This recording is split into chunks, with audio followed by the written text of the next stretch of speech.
내가 아버지께 구하겠으니 그가 또 다른 보혜사를 너에게 주사 영원토록 너희와 함께 있게 하리니 그는 진리의 영이라 세상은 능히 그를 받지 못하나니 이는 그를 보지도 못하고 알지도 못함이라. 그러나 너희는 그를 아나니 그는 너희와 함께 거하시며 또 너희 속에 계시겠음이라. 내가 너희를 고아와 같이 버려두지 아니하고 너희에게로 오리라. 조금 있으면 세상은 다시 나를 보지 못할 것이로되 너희는 나를 보리니 이는 내가 살아있고 너희도 살아있겠음이라. 그날에는 내가 아버지 안에 너희가 내 안에 내가 너희 안에 있는 것을 너희가 알리라. 아멘. 네, 우리가 이 하나님의 은혜에 대해서 이야기할 때 이제 우리가 이 은혜의 큰 두 기둥이 있어요. 한 기둥은 예수님의 십자가의 은혜입니다. 그 십자가의 은혜로서 우리의 모든 죄를 사하시고 그 십자가의 보혈로서 우리의 모든 죄를 영원히 깨끗하게 하셨음을 믿습니다. 그래서 우리는 하나님의 자비하심으로 모든 죄가 용서된 사람들이에요. 깨끗함을 받고 새롭게 함을 받고 하나님의 큰 사랑을 받는 하나님의 자녀가 되게 하여 주셨습니다. 그래서 한쪽 기둥은 십자가의 은혜고 또 한쪽 기둥은 뭐냐 하면 성령을 주시는 은혜예요. 그래서 여러분, 성령을 주시는 은혜는 십자가의 은혜와 비견될 만큼 크고 중요한 것입니다. 할렐루야. 그래서 여러분, 성령은 오직 하나님의 자녀들에게만 오시는 거예요. 성령을 받으신 첫 번째 분은 예수 그리스도십니다. 아, 목사님, 구약 성경에도 선지자들도 다 성령 받은 줄 알았는데요. 맞아요. 그러나 구약 성경의 선지자들은 성령이 잠시 머물러 계셨어요. 그리고 또 퇴근하시고, 할렐루야. 다윗도 성령을 거두지 마시라고 이렇게 기도하지 않습니까? 계셨지만, 그래서 뽕나무 치는 사람도 뽕나무 치다가 하나님의 성령이 감동하시니까 사마리아에 가서 하나님의 말씀을 전하고, 감동이 끝나니까 다시 뽕나무 치러 가는 거예요. 그때는 잠시 임하여 계셨지만 성령이 그 영혼 속에 또 영원토록 함께하는 것은 예수님이 첫 번째셨고, 그 다음에 하나님의 자녀들에게만 임하시는 것입니다. 할렐루야. 그래서 성령은 너희 속에 계시고 또 어떻게 하신다고요? 영원토록 계신다. 자, 우리 영원토록 계신다 한번 해볼까요? 영원토록 계신다. 그렇죠. 싫어버리지 않고 또 떠나지 아니하시고, 성령이 임하시면 우리가 인생을 사는 그 날뿐 아니라 이 세상을 떠나도 영원토록 성령은 우리와 함께 계십니다. 변하지 않고 영원 무궁토록 성령은 우리 안에서 우리를 도와주시게 되어 있습니다. 그래서 여러분, 예수님은 첫 번째 분이시고 하나님의 자녀들, 아들, 딸들에게만 성령이 지금도 임하고 계셔요.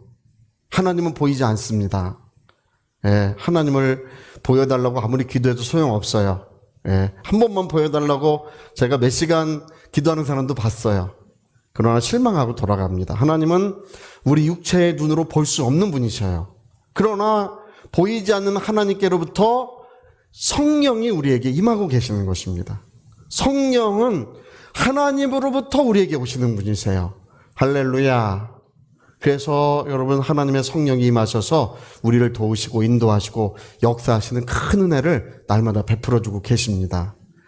저는 제가 이 어릴 때, 우리 박영호 장로님 저기 계시지만, 우리 박영호 장로님은 이제 사업가예요. 신문사도 운영하고 있고, 사업을 잘해요. 근데 어릴 때 저희 조카가, 둘째 조카가 이제 아들인데, 한 8살, 9살 때쯤 된 것 같아요. 갑자기 저를 보면서 와가지고, 박영호 장로님 아들인데, 와가지고 눈빛을 반짝반짝 하면서, 삼촌, 자기가 뭔가를 알았대요. 뭘 알았냐 물어보니까, 우리 아버지는 탱크도 이기고, 비행기도 이기고, 기차도 이긴대요. 그래서 제가, 이놈이 속았구나. 이놈이 속았구나. 그래서, 그래도 이제 차마, 아버지가 이제 사업을 잘 하시고 또 훌륭한 분이지만, 그러나 어떻게 탱크를 이기고 비행기를 이기고 기차를 이기냐, 차마 그런 말은 못 하겠더라고요. 그래서 그러냐. 그러고 이제 말았어요. 그 녀석은 한동안 그러고 다녔어요. 하여튼 입만 열면 우리 아버지는 다 이긴대.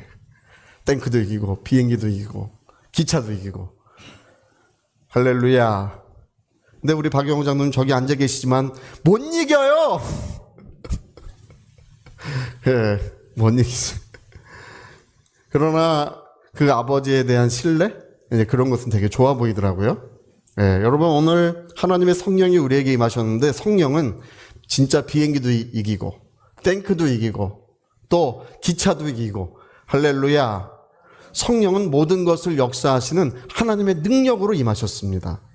이 모든 만물을 창조하신 능력, 전능하신 능력을 가지고 지금 우리 영혼과 심령 속에 임재해 계신 분이세요. 그래서 그 성령은 못할 것이 없으세요. 할렐루야. 특히 여기 이제 보혜사라고 하는 말이 썼지 않습니까? 보혜사. 이 보혜사라고 하는 말은 원래 파라클레토스, 파라라고 하는 이 말은 옆에 이런 뜻, 옆에. 클레토스 이 말은 초대되다 부름받다 그런 얘기예요. 그러니까 옆에 초대된 분 이런 뜻이에요. 그러니까 여러분 성령은 누구시냐? 성령은 옆에서 나를 도와주시는 분이란 뜻이에요. 할렐루야. 자, 옆에서 도우신다. 우리 한번 해볼까요? 옆에서 도우신다. 그렇죠. 그래서 파라클레토스, 이 보혜사라고 하는 이 말은 항상 우리에게 지혜와 능력을 주시고 우리를 돕는 분으로 성령이 묘사되어 있는 거예요. 여러분 첫 번째 보혜사는 예수님이세요. 할렐루야. 첫 번째 보혜사는 누구시라고요? 예수님이에요. 여러분 예수님이 가시는 그 모든 곳에 하나님의 성령과 능력이 항상 역사해 주셨습니다. 괴롭고 고통스럽고 또 마음 아픈 인생들에게 예수님은 위로와 사랑을 베풀어 주시고 하나님의 위대한 능력을 베풀어 주셨어요. 할렐루야. 네, 여러분 성령은 예수님 대신에 우리에게 오신 분이세요. 우리 오늘 성경을 읽어보니까 26절에 네. 자 우리 잠시만요. 네 16절에 우리 다시 한번 읽어봅시다. 시작. 내가 아버지께 구하겠으니 그가 뭘 주신다고요? 보혜사인데 그 앞에 뭐가 붙어 있어요? 또 다른 보혜사. 또 다른 보혜사. 보혜사가 한 분이란 뜻이 아니죠. 먼저 보혜사가 한 분이 있었고 그 다음에 또 다른 보혜사. 자, 또 다른 보혜사. 또 우리 큰 소리 한번 시작. 또 다른 보혜사. 그렇죠. 예수님은 첫 번째 보혜사시고 이제 예수님은 하늘 보좌로 올라가실 거 아니겠어요? 그래서 예수님 대신에 또 다른 보혜사가 오신다. 근데 여러분 이 다르다고 하는 말이 우리는 그냥 하나잖아요. 다르다 이게 하나로 쓰는데 헬라 사람들은 다르다는 말을 두 가지로 써요. 이 알로스라고 하는 이 말은 컵이 두 개 있으면 밥이 두 공기가 있으면 알로스야. 밥이 있고 또 밥이 있으면 알로스예요. 밥이 있고 된장찌개가 있으면 헤테로스라는 말을 써요. 또 있어. 근데 뭐가 있어? 밥이 있으면 뭘로 쓴다고요? 밥 두 개면? 야, 밥이 또 하나 있어. 알로스. 똑같으면 알로스예요. 근데 된장찌개가 있으면 뭐를 쓴다고요? 헤테로스라는 말을 써요. 또 있어. 뭐가 있어? 전혀 다른 종류가 있어. 같은 종류는 알로스, 다른 종류는 헤테로스를 써요. 여기는 뭐를 썼을까요? 알로스라고 하는 말을 썼어요. 같은 종류. 예수님과 똑같은 일을 하시고 똑같은 권위와 똑같은 능력으로 역사하신다는 뜻에서 같은 종류의 보혜사가 오신다고 한 거예요. 할렐루야. 그러니까 성령은요, 여기 알로스라고 하는 말을 쓴 이유는 뭐냐면 성령은 예수님이 육체로 계실 때와 동일한 역사를 베푸시는 분이란 뜻입니다. 이 말씀이. 할렐루야. 그래서 여러분 성령이 여러분 안에 계시면 예수님이 지금 육체로 계실 때와 완전히 동일하고 완전히 똑같은 권세와 능력으로 역사하시게 되는 거예요. 그러면 이제 물어봐요. 목사님 그러면 왜 성령 우리를 이렇게 많이 돕지 않으시고 이렇게 역사해 주지 않으시는지 물어봐요. 여러분 제가 오늘 그걸 가르쳐 드릴게요. 할렐루야. 그게 어려운 일이 아니에요. 여러분 지난 2000년 기독교 역사에서 20세기에 들어서 발견한 위대한 발견 중에 하나가 뭐냐면 성령은 인격이시라는 거예요. 인격. 야, 이거를 그걸 모르고 있었어요. 지난 2000년 동안 성령이 인격이시라고 하는 것을 잊어버리고 있었어요. 예, 성령이 인격이라고 하는 것을 발견한 다음부터는 성령의 역사가 더 뚜렷해지고 더 충만해지고 더 완전해지고 있습니다. 오늘 이곳에도 하나님의 성령이 임하여 계신 줄로 믿습니다. 오늘도 역사해 주시는 줄로 믿습니다. 그분이 여러분도 실제하는 인격이죠? 예, 인격이듯이 성령은 보이지 않지만 영으로 와 계신 인격이세요. 그래서 여러분 성령은 신사적인 인격이시기 때문에 요청할 때만 역사하세요. 우리가 마귀는요, 요청하지 않아도 역사해요. 막 병을 유발하고 사고를 유발하고 온갖 고통을 사람들에게 유발하는 일을 하는데 우리가 환영하고 요청하지 않아도 몰래 숨어서 그 일을 하고 있어요. 마태복음, 요한복음 10장에 보니까 마귀가 오는 것은 죽이고 멸망시키려는 것뿐이요 이렇게 말씀하셨지 않습니까? 예, 그는 죽음의 역사를 우리 몰래 하고 있어요. 우리 주 예수께서 막아주시는 줄로 믿습니다. 할렐루야. 마귀는 강제로 역사해요. 그는 이제 거짓의 아비고 그리고 이제 죄악된 존재이기 때문에 우리가 요청하지 않아도 뭐 알아서 이렇게 역사하고 도둑질을 하고 있어요. 그러나 성령은 신사적인 인격이시기 때문에 요청하는 곳에만 역사하세요. 기다리고 계셔. 요청하실 때까지. 성령이여 나를 도우소서. 어렵지 않잖아요. 할렐루야. 사람들을 만날 때 성령이여 나에게 지혜를 주소서. 여러분 아픈 마음이 있을 때도 성령이 아픈 마음이 씻은 듯이 사라지게 해주소서. 이 성령께 모든 것을 자꾸 요청하라는 거예요. 그래서 보혜사라고 하는 말은 직분을 말하는데 여러분 모든 일들을 성령께 요청하라는 뜻입니다. 범죄 신고는 어디에 합니까? 112 불나면 어디에 신고해야 되죠? 동사무소. 동사무소인 줄 아는 분도 있어요. 동사무소에 전화하면 소용없어요. 119 그러면 사이렌을 켜고 달려와가지고 그 불을 다 꺼주고 또 어떤 범죄 신고나 여러 가지 어려운 일 111 신고하면 요즘에 금방 출동해서 옵니다. 아주 번개같이 와요. 그러나 여러분 삶의 모든 것은 보혜사에게 요청하셔야 돼요. 엉뚱한 곳에 하면 안 돼요. 삶의 모든 것은 누구에게 요청하셔야 된다고요? 보혜사에게 요청하셔야 돼요. 첫 번째 보혜사는 하늘 보좌로 올라가셨어요. 그분이 하늘 보좌로 올라가시고 내가 아버지께 구하겠으니 또 다른 보혜사를 내가 너희에게 주리라. 또 다른 보혜사가 지금 우리 심령에 와 계십니다. 그래서 그 성령에게 도움을 요청하면 그는 모든 도움을 주시는 분이셔요. 그래서 원래 성령이라고 하는 그 보혜사라고 하는 뜻은 상담해 준다는 뜻이에요. 상담자. 여러분 아내와 남편에게 상담하기 전에 누구에게 먼저 상담을 하시는 게 좋다고요? 성령에게 하시는 게 좋아요. 또 돕는 자라는 뜻이 있고 중보자라는 뜻이 있고 성령은 우리를 위해서 밤이 맞도록 기도해 주시는 분이십니다. 할렐루야. 마라톤 탄식으로 항상 우리를 위하여 기도해 주시는 분. 또 변호자라는 뜻이 있어요. 변호자라고 하는 뜻은 대신 말해준다는 뜻이에요. 내가 말할 수 없고 어버버하고 어떻게 대처할 줄 모르고 그럴 때 성령께서 나와 함께 말을 해주세요. 신기하게 성령 충만하면 말씀도 떠오르고 성령 충만하면 어떻게 얘기할 것이 떠오르고 어떻게 대처할 것이 전부 다 떠올라요.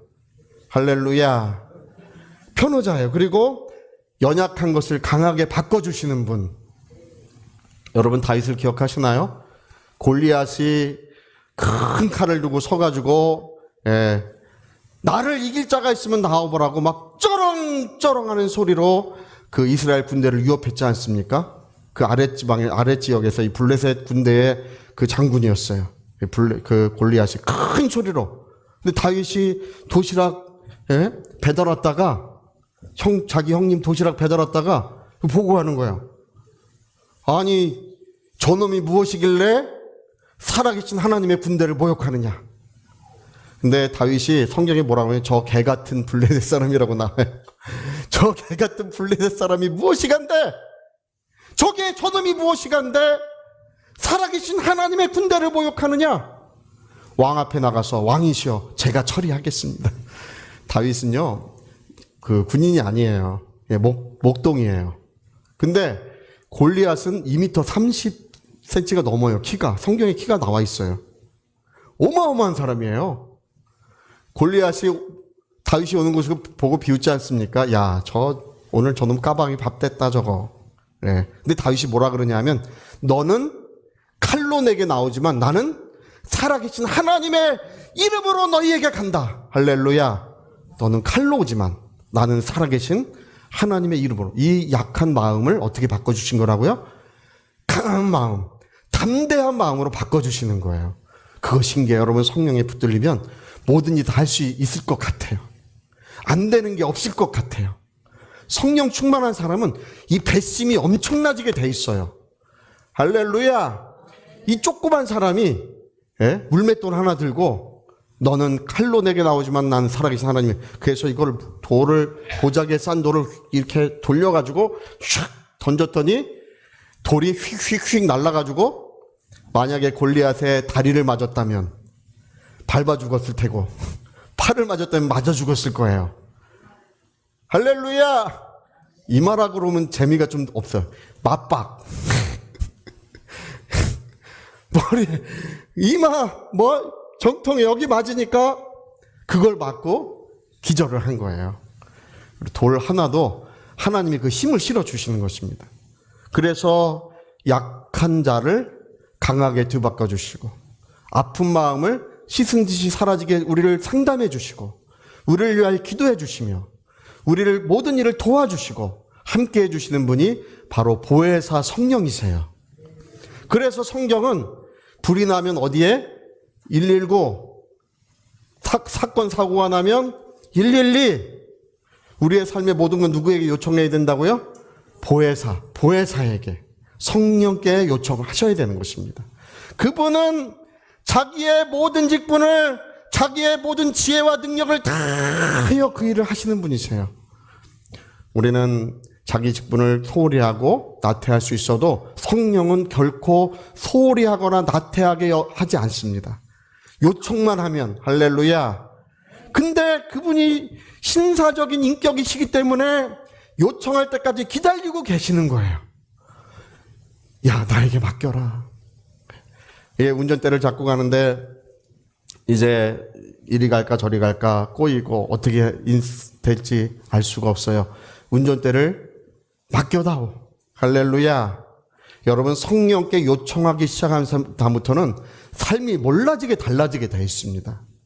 성경 읽을 때도 그냥 읽지 마시고 성령이여 나에게 가르쳐 주소서.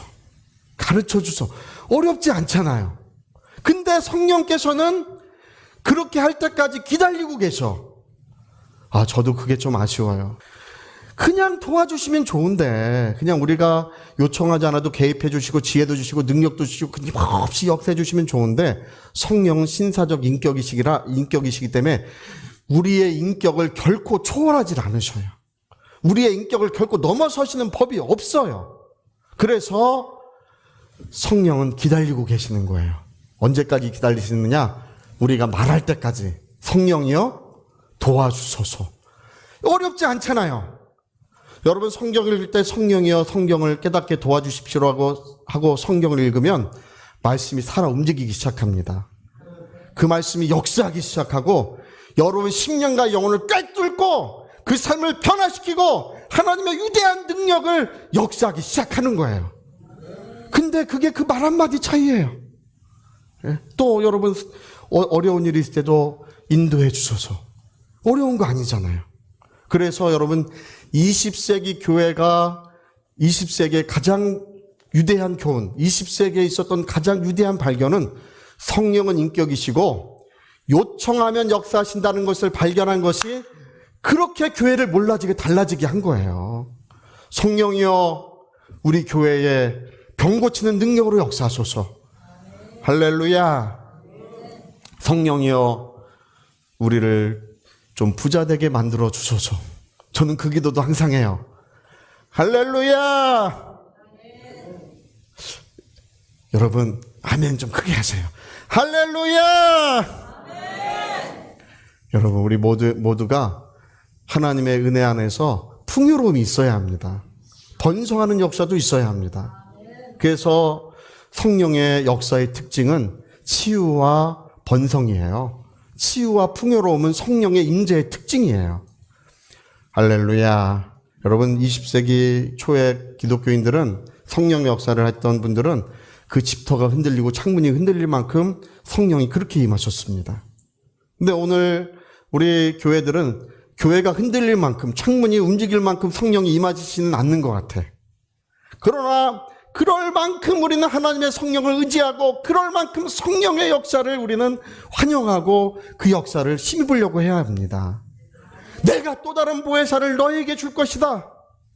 내가 아버지께로 가면 그가 너에게 오실 것인데 그가 너희 모든 것들을 돕고 역사할 것이라고 말씀하신 그 성령은 마가다락방에서부터 지금까지 모든 은혜를 역사하고 계시는 거예요. 그래서 여러분 오늘 우리 모두가 이 믿음을 가지시고 날마다 때마다 일마다 성령께 요청하시기를.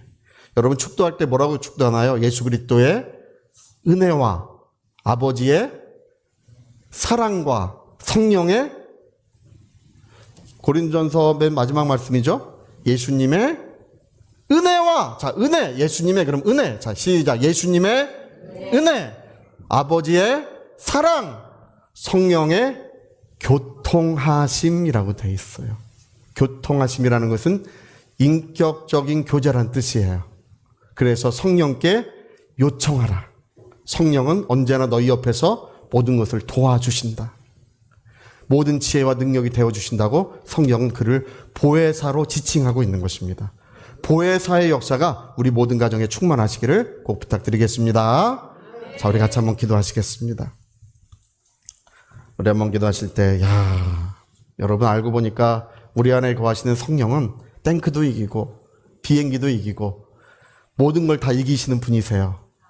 우리 요한일서에 너희 안에 계시는 이가 세상에 있는 자보다 비교할 수 없이 크다고 되어 있는데 세상에 있는 모든 것을 능히 극복하고 이기시는 분이시다. 그런 뜻으로 써 있습니다. 성령은 전능하신 능력으로 와 계셔요. 하나님, 내가 성령을 힘입겠습니다. 나 성령을 힘입어 살겠습니다. 보혜사를 힘입어 살겠습니다. 위하여 통성으로 기도하시겠습니다.